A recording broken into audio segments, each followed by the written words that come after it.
Hello guys, welcome to my channel MJYT. আজ আমি ঘুরতে ঘুরতে কোথায় যে রাত হয়ে গেল তার টেরই পেলাম না। ও দুটো স্কেলিটন আপাতত কাভারে থাকি, না ওরা আমাকে মেরে দিবে। একটা তো আমাকে দেখেই নাই, আপাতত কোথাও যাই না, ওরা আমাকে মেরে দিবে। এই আরেকটা, মোটমাট তিনটা হয়ে গেল, পলাতে হবে। দেখি, এখন মারতে পারিনি। ও ক্রিপার, একে মারবো।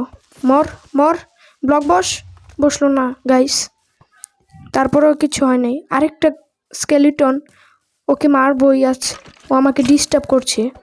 মর মর গাইস, ও অনেক শক্তিশালী, মরেছে গাইস। আরেকটা এসেছে, তোকেও আজ মেরে ফেলবো। মেরে ফেলেছি গাইস, মাঝখান দিয়ে আমি স্কেলিটনটাকে মেরে ফেলেছি। আরেকটা, তোকে আজ মারবো। গাইস আমাকে মেরে ফেলেছে। আজকের জন্য এতটুকুই।